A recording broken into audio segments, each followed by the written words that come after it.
I was looking at a metric yesterday and I found it so crazy.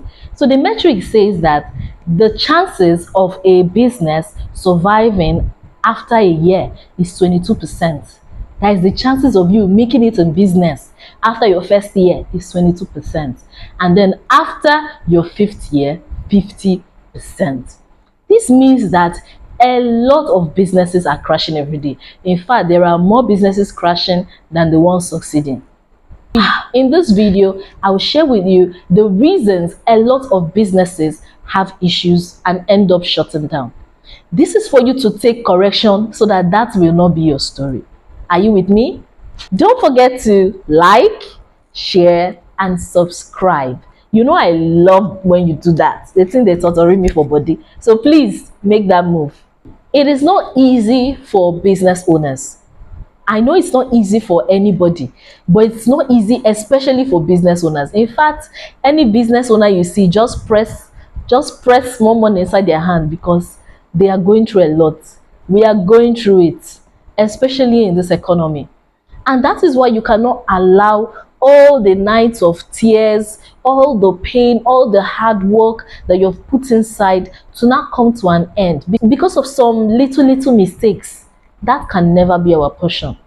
So I want you to pay attention to this video because my people say that if you're able to identify a problem, it's already half solved. You know, the popular one is a problem shared is a problem solved. But some of us don't even know our problem. Do you know that when you know your problem, you're already on your way to solving the problem? It is tougher when things are just falling apart, but you cannot even pinpoint what is causing it. Now, let's get into it. Reason number one, lack of market demand. Now, this usually happens to businesses that niche down and niche down too much. Yes, there is such a thing as niching down. I know you've heard there is riches in niches. Very true. Very true. There are actually riches in niches. But now, sometimes we make this mistake of failing to assess the market demand of our products or services. We don't do this very well. And then we now go to people that, yes, they are a target audience, but they are so small that the demand is so small. Now, that is very bad. And this is one of the things that kills businesses. Next is insufficient capital. They have issues with funding. Funding, like they are just struggling to have funding. They don't know where to get money to put into their business. And because of this, it can lead to stagnancy. And for some of them that have very poor money management methods, where their business money they use to buy bone straight, or their business money they use to be cooking soup, they don't know how to pay themselves salary and put the rest back into their business. So imagine a combination of poor money management plus poor capital, a recipe for business shutdown. Another thing that also affects business owners is poor planning and execution. They would have great plans, and in some cases they have the budget, but they don't plan very well. They would not break down their big plan into smaller, more actionable plans. So this messes up their execution. So they end up doing things haphazardly or not doing it properly, or sometimes not even doing it at all. You will see them procrastinating, all those things as a result of poor planning. When you have poor business planning, it will be difficult for you to set goals in your business, to have your KPIs, to have a clear structure or a clear strategy that you would like to implement in your business. Another thing that also kills businesses is competition. There are two kinds of businesses: those that care about competition too much and those that don't care about competition at all. Now, the group of people I want to talk about are the second group. They don't care about their competition. They did not do their market research. Look at their competitors. What are they doing? What are they not doing? If I come inside here, will they strangle me? Imagine someone that doesn't have a good budget, whether for marketing, for advertising. In fact, you don't have enough capital said that you even use and stock up products. that use and stock up products in your shop, not to talk of the one you use and be marketing. Then you not go and carry yourself and put in a place that is highly competitive, where people are doing all sorts of things. You would have been better, you will go and position yourself in a place that the competition is lesser, so that you can easier stand out. So competition has killed some businesses. You may tell yourself that, oh, I did my own lane, I'm not looking at what any other person is doing. That's all fine and good though, but then when you go and dey your own lane and carry yourself, and the lane that you dey is the lane where there is a major competitor that has resources and market share, you will find yourself in a pot of soup. It would have been easier for you to go to a place where you could have stood out faster and better. You will just be the king without even making much effort. Another thing that kills businesses is ineffective marketing. Some of us can't be bothered about marketing. Some of you are even listening to me and you'll be like, you cannot be bothered. You will rather just post every day. Say, I've posted for today. Posting is not the strategy that will bring you the kind of sales that you're looking for. You need to look at how you're going to market effectively. Get these people to know about your business, whether they like it or not. Follow them like their village people. Follow them even better than their village people, if possible. That is what you should be looking at, not you feeling so relaxed. Some of us are so relaxed. Some of us are so relaxed about this whole marketing of a thing, and you're not doing yourself or your business well. What are your sales strategies? How great is your brand visibility? How good is my customer acquisition? How about my lead generation? What strategies am I using to make sure that I'm generating leads into my business consistently? How about my revenue generation?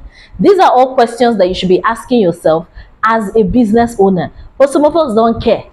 The next is management issues. Management issues have killed some businesses because most of us like to complicate things before they are supposed to be complicated. You will go and bring in this person, this manager, that manager, both the ones you need, both the ones you don't need. I can remember I was listening to a story from one lady, and she talked about how there was a time her business had 18 staff. And she just sat down one day and she asked herself, what's even going on? With this 18 staff, I'm still the one doing a huge part of the work. And she let go of 13 of them. Only 5 were left. Guess what? The next quarter, they did an extra 40% to their revenue in the past. It was like she could now track better.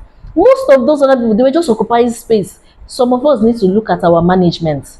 We need to look at our decision making. How good are you at delegating? When new people come into your company, are you onboarding them appropriately? The next thing you start complaining, they're not doing their work well. Hey, are you not an expert in this? They might be an expert, but they've never worked with you before.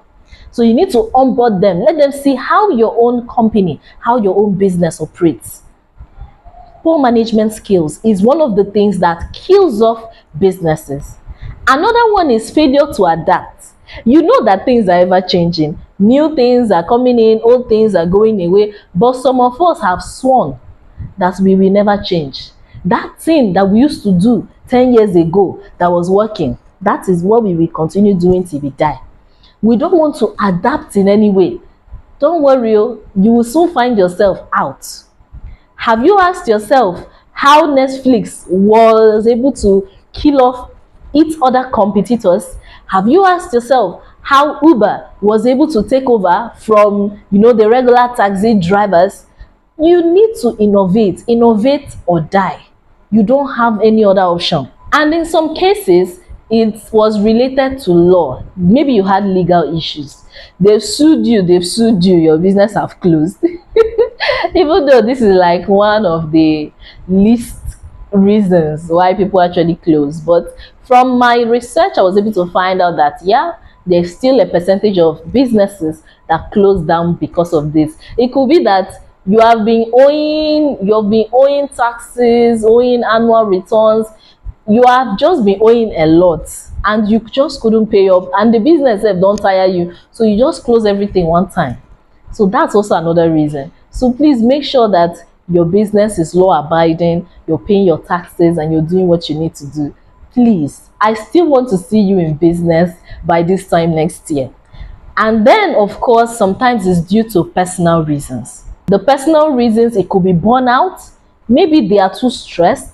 I can remember one lady that reached out to me and she was like, I don't know if you've noticed, but I've not been here since this year. And I was like, no, what happened? And she said she took a long break from her business. It's been almost a year now because she was so stressed, she was burnt out. The joy that she felt in doing the business, she was no more feeling it. She was just tired in all areas and she had to take a break. So sometimes it's also burnout, sometimes it's health issues. That's why even as a business owner, you need to make sure that you're treating yourself well. Rest, oh, rest when you need it. And I'm also telling myself this. Would you like to see a case study of a business that's actually incorporated a lot of these things that we've talked about? Like they have made sure that they've ticked all the boxes and that has kept them in the business till now. Now, before we talk about this big company that you and I know, I want to remind you to go and subscribe. Just hit the bell icon and subscribe and make sure that you've liked this video. Thank you. Now, moving on. So the company we're going to be talking about is Tesla. You know Tesla, I know Tesla, everybody knows Tesla. They're a big business. Tesla is known for their innovation. You will see that they did not say, because all the cars in the past years have been using fuel, so let us continue using fuel. They said, how can we do something different? And they decided to create electric cars. So they decided to be innovative. You should learn from Tesla. Think about what you can innovate and stop waiting for who will think for you. That's another mistake some of us make. Don't wait for who will think for you. Even if it's 3 hours every week, use it to brainstorm on things that you can implement in your business. By the time you do this thing for 6 months, you will be swimming in ideas. Right now, I have so many ideas that my problem is even how many I will execute every day. So I'm even being selective on, these are the ones I will execute. But there was a time it was not like that, but I kept just pouring out. As I'm getting ideas, I'm pouring them out. And before you know it, there's an overflow. So you see that Tesla was innovative. Tesla also had visionary leadership. We all know Elon Musk. He bought Twitter a couple years ago, a billionaire, richest man in the world, as at the time I'm recording this video anyway, because you never know. The richest man in the world by next week, Ifi Bioma. So Elon Musk is widely recognized for his vision. He knows how to carry people. He knows how to be a leader. So he has that thing on lockdown, that whole management part of it. He has it on lockdown. This also helped his business thrive. Another thing that Tesla also worked on is their brand loyalty. They make sure that they keep their customers wanting more. I don't know how they do it, but they make them so loyal to the brand. This is also another thing that you should take note of, and you should ask yourself, what can I do to build brand loyalty in my business? Tesla also markets. They market wildly. They don't just do your regular marketing. They keep their marketing fresh. They don't do the regular, come and buy my car. Our car is awesome. They keep their marketing fresh. They keep it up to beat. They make sure that it is innovative. They make sure that it's nice and people remember it. So they are killing it in the marketing side. They are not like some people that have refused to invest in anything. In addition to their marketing, Tesla also invests heavily in research. You need to Google how much this company is spending on only research. This is not even like the advertising and marketing. That one has a different budget. Just research, you would be wowed. They invest heavily in research. Some of us, to do a common Google search is so difficult. So difficult. We will not research and will also not pay people, maybe pay a consultant or somebody to come into your business and then do the work for you. Choose one now. Another thing that Tesla has that we should also pick up from is partnership. Tesla knows how to create strategic partnerships with other brands. They don't just say, because I'm a business, then I'm all alone, like I'm just on my own. I don't have to do anything. I don't have to mix with other people. I will just market all by myself. They don't do it that way. They are always partnering up and trying to promote their business. All these their partnerships have given them access to resources. It has given them access to experts that maybe those other people had that they did not have. It has also given them access to, of course, more money. So please partner up. I hope you have been able to pick up these lessons from Tesla, and I hope you go ahead and implement it into your business. I want you to remember that if you put in all the tips that we've discussed into consideration and you actually go ahead and implement them, I am sure that not only will I see you a year from now, I will still see you as a thriving, a blooming, and a, which other English can I speak? A blossoming business, even in the next 5 years. You know I'm rooting for you, right? I'm rooting for you. I'll see you in my next video. And if you have any questions for me, feel free to drop it in the comment section and I will make sure I answer every single one of your questions. I love you. See you in my next video. Bye-bye.